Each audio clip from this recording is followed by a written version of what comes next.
அஜித்குமார் படுகொலை வெளிவராத பகிர் உண்மைகள். ஜெம் தொலைக்காட்சி தரும் அதிர்ச்சி தகவல்கள். கோவில் காவலாளி ஒருவர் காவல்துறையினரால் அடித்துக் கொல்லப்பட்ட நிகழ்வு தமிழகம் முழுவதும் மிகப்பெரிய அதிர்ச்சி அலைகளை ஏற்படுத்தியிருக்கிறது. முதல்வரே அதிர்ச்சியில் ஆழ்ந்திருக்கிறார் என்பதுதான் இந்த சம்பவத்தின் உச்சகட்டம். இந்த படுகொலையின் பின்னணியில் என்ன நடந்தது என்பதை முழுமையாக விவரிக்கிறது ஜெம் தொலைக்காட்சியின் சிறப்பு செய்தி.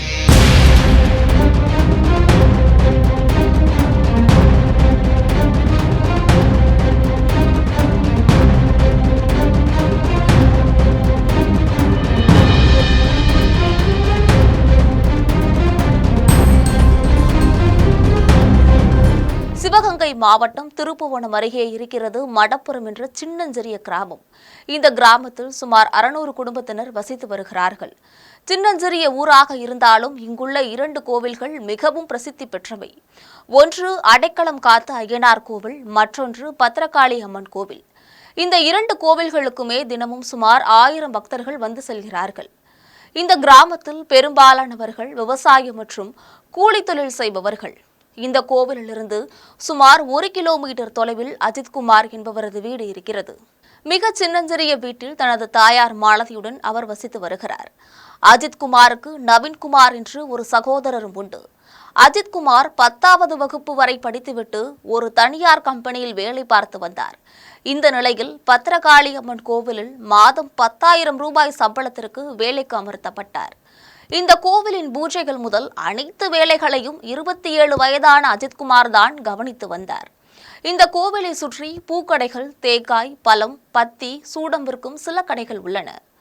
இந்த நிலையில் மதுரை திருமங்கலத்தை சேர்ந்த சிவகாமி என்பவரும் அவரது மகள் நிகிதா என்பவரும் ஒரு காரில் இந்த கோவிலுக்கு சாமி கும்பிட வந்தார்கள்.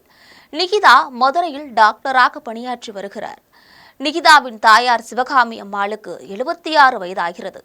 எனவே அவரிடமிருந்த நகையை யாரும் பறித்துவிடக்கூடாது என்பதற்காக அவர் கழுத்தில் இருந்த 9.5 பவுன் தங்க சங்கிலி மற்றும் 2500 ரூபாய் ரொக்கம் ஆகியவற்றை கழற்றி காரின் பின்சீட்டில் வைத்துவிட்டு இருவரும் சாமி கும்பிட சென்றார்கள். இந்த நிலையில் கோவிலுக்குள் வந்த நிகிதா தன்னுடைய காரை சரியான பார்க்கிங் இடத்தில் நிறுத்தவில்லை என கூறி கோவில் பூசாரியான அஜித்குமாரிடம் கார் சாவியை கொடுத்து சரியான இடத்தில் காரை நிறுத்தும்படி கேட்டுக்கொண்டுள்ளார். கார் சாவியை வாங்கி சென்ற அஜித்குமாருக்கு கார் ஓட்டத் தெரியாது. எனவே அங்கிருந்த தன்னுடைய நண்பர்களான பிரவீன்குமார், அருண்குமார், வினோத்குமார் ஆகிய மூவரிடமும் கார் சாவியை கொடுத்து சரியான இடத்தில் நிறுத்தும்படி கேட்டுக்கொண்டுள்ளார். அவர்கள் மூவரும் ஆட்டோ டிரைவர்கள் என்பது குறிப்பிடத்தக்கது. இதனைத் தொடர்ந்து வினோத்குமார், அருண்குமார், பிரவீன்குமார் ஆகியோர் காரை எடுத்துக்கொண்டு ஜாலியாக வெளியே சுற்றி உள்ளனர். மிக நீண்ட நேரம் சுற்றிவிட்டு பின்னர் வந்து கார் பார்க்கிங் பகுதியில் நிறுத்திவிட்டு சாவியை அஜித்குமாரிடம் கொடுத்துள்ளனர். இந்த நிலையில் சாமி கும்பிட்டு திரும்பிய நிகிதா காரின் பின்சீட்டில் இருந்த நகை மற்றும் பணத்தை காணவில்லை என்பதை அறிந்து அதிர்ந்து போனார். உடனடியாக கோவில் பூசாரி அஜித்குமாரிடம் இது குறித்து கேட்டுள்ளார். அவர் தனக்கு எதுவும் தெரியாது என்று தகவல் தெரிவித்துள்ளார். இதனையடுத்து நிகிதா திருப்புவனம் காவல்துறை அலுவலகம் சென்று சப் இன்ஸ்பெக்டரிடம் புகார் கொடுத்துள்ளார். அன்றைய தினம் மதியம் 2:30 மணியளவில் புகார் கொடுத்துவிட்டு 7 மணி வரை அவரிடம் போலீசார் விசாரணை நடத்திய நிலையில் நிகிதா வீட்டிற்கு திரும்பிவிட்டார். அந்த இடத்திலேயே அஜித்குமார் வரவழைக்கப்பட்டு அவரிடமும் போலீசார் விசாரணை நடத்தி உள்ளனர். அவர் தனக்கு எதுவும் தெரியாது என்று மீண்டும் மறுத்துள்ளார். மேலும் கார் சாவியை தன்னுடைய நண்பர்களிடம் ஒப்படைத்ததாக கூறியுள்ளார். இதனைத் தொடர்ந்து காரை ஓட்டி சென்ற பிரவீன்குமார், நவீன்குமார், வினோத்குமார் ஆகியோரை அழைத்து போலீசார் விசாரணை நடத்திய போது கார் பார்க்கிங்கில் சரியான இடம் இல்லாததால் தாங்கள் சிறிது தூரம் ஓட்டி சென்று அதன் பின்னர் வந்து கார் பார்க்கிங் செய்ததாகவும் நகை எதுவும் பார்க்கவில்லை என்றும் அவர்கள் கூறியுள்ளனர். இது குறித்து நிகிதா கூறும் பொழுது, எங்கள் நகையை கோவில் பூசாரி எடுத்ததாக நாங்கள் சொல்லவில்லை. அவரிடம் கார் சாவியை கொடுத்ததால் சந்தேகம் வந்தது. மற்றபடி கடவுளுக்குத்தான் அது தெரியும் என்று கூறியுள்ளார். இதனைத் தொடர்ந்து அஜித்குமார் வீட்டிற்கு சென்ற போலீசார் அவரிடம் விசாரணை நடத்தியுள்ளனர்.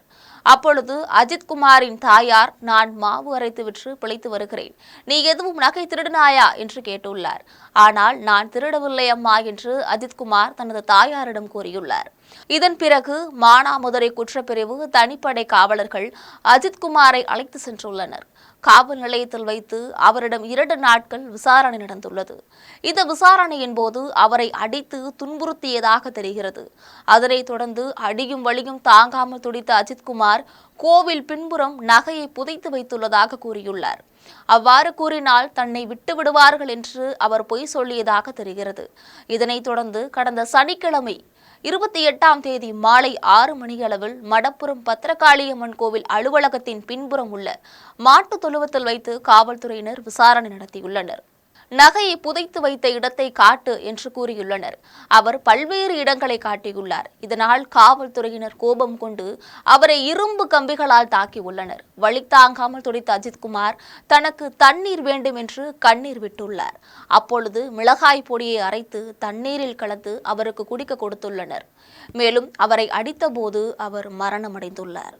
முன்னதாக அஜித்குமாரை போலீஸ் விசாரணைக்கு அழைத்து சென்றபோது அவரது சகோதரர் நவீன்குமாரும் மற்றும் 3 பேரையும் ஒரு வேனில் அங்கு அழைத்து சென்றுள்ளனர். சம்பவ இடம் வந்ததும் அஜித்குமாரை மட்டும் 3 காவலர்கள் மாட்டுத் தொழுவத்திற்கு இழுத்து சென்றுள்ளனர். நவீன்குமார் உடன் வந்த ஒருவர் மாட்டுத் தொழுவத்தின் அருகே இருந்த கழிவறைக்குள் சென்று அங்கிருந்த ஓட்டை வழியாக நடந்த சம்பவத்தை செல்போன் மூலியமாக வீடியோவாக எடுத்துள்ளார். இந்த வீடியோதான் இப்பொழுது முக்கிய சாட்சியாக இருக்கிறது. இந்த வீடியோ வழக்கறிஞர் மூலமாக நீதிமன்றத்தில் சமர்ப்பிக்கப்பட்டுள்ளது. இதற்கிடையே சம்பவம் நடந்த இடத்திற்கு நீதிபதி வேங்கட பிரசாத் நேரில் சென்று ஆய்வுகளை மேற்கொண்டுள்ளார். இந்த சம்பவத்தில் மானாமதுரை குற்றப்பிரிவு தனிப்படை காவலர்களான பிரபுகண்ணன், சங்கர மணிகண்டன், ராஜா, ஆனந்தன், மற்றொரு மணிகண்டன் என 6 பேரை சிவகங்கை மாவட்ட காவல் கண்காணிப்பாளர் ஆஷிஷ் ராபர்ட் தற்காலிக பணியிடை நீக்கம் செய்தார். இந்த சம்பவத்தில் கோவில் காவலாளி அஜித்குமார் உடலில் சராசரியாக 41 இடங்களில் காயங்கள் இருந்ததாக பிரேத பரிசோதனையில் தெரியவந்துள்ளது. அஜித்குமாரின் உடல் மதுரை ராஜாஜி மருத்துவமனையில் பிரேத பரிசோதனை செய்யப்பட்ட பிறகு அவரது சொந்த ஊருக்கு கொண்டு செல்லப்பட்டு குடும்பத்தினரால் அவரது உடல் தகனம் செய்யப்பட்டுள்ளது. அஜித்குமார் மரணத்திற்கு பிறகு நிகிதா கூறும் பொழுது, நாங்கள் கொடுத்த புகாரால் ஒரு உயிர் பறிபோகும் என்று நினைத்து கூட பார்க்கவில்லை. மிகவும் வேதனையாக இருக்கிறது என்று தெரிவித்துள்ளனர். கோவிலை சுற்றி பூக்கடை மற்றும் தேங்காய் பழக்கடைகள் இருந்தது. மாட்டுத் தொழுவத்திற்கு அருகில் இருந்தோர் கூறும் பொழுது, அஜித்குமார் மிகவும் நல்ல பையன், அமைதியானவன், யாரிடமும் சண்டை சச்சரவு போட மாட்டான் என்று தெரிவித்துள்ளனர். அஜித்குமாரின் சகோதரர் நவீன்குமார் கூறும்பொழுது, எனது சகோதரர் அஜித்குமாரை அழைத்து சென்றபோது நடந்துதான் சென்றான். அப்பொழுதும் அவன் தத்தி தான் நடந்தான். ஏற்கனவே அவனை போலீசார் அடித்திருக்க வேண்டும். மாட்டுத் தொழுவத்திலிருந்து வரும்பொழுது அவனை தூக்கி கொண்டு வந்தார்கள். அது மட்டுமில்லாமல் வேறொரு வேனில் அவனை தூக்கி கொண்டு போய் மிக வேகமாக சென்று விட்டார்கள் என்று தெரிவித்துள்ளார். அஜித்குமாரின் தாயார் மாலதி தெரிவிக்கும் போது, எனது மகன் அப்பாவி, மிகவும் கஷ்டப்பட்டுதான் வளர்ந்தான். தந்தை இல்லாத அவனை நான் மாவு அரைத்து விற்று பிழைத்து வருகிறேன். என்னிடம் அவன் பொய் சொல்ல மாட்டான். நான் அவனிடம் கேட்டபோது நகை திருடவில்லை என்றுதான் சொன்னான் என தெரிவித்துள்ளனர். மடப்புரம் கோவிலில் நடைபெற்ற இந்த சம்பவம் தமிழகம் முழுவதும் மிகப்பெரிய கொந்தளிப்பை ஏற்படுத்தியுள்ள நிலையில் அனைத்து கட்சியினரும் போர்க்கொடி பிடித்து வருகின்றனர். தமிழக முதல்வரும் இதற்காக வருத்தம் தெரிவித்திருக்கிறார். கோவில் காவலாளி அஜித்குமார் வீட்டிற்கு நேரில் சென்று ஆறுதல் தெரிவித்திருக்கிறார். தற்பொழுது சிபிஐ விசாரணைக்கு மாற்றப்பட்டு இருக்கும் இந்த கொலை வழக்கில் மேலும் பல அதிர்ச்சி தரும் உண்மைகள் வெளிவரும் என எதிர்பார்க்கப்படுகிறது.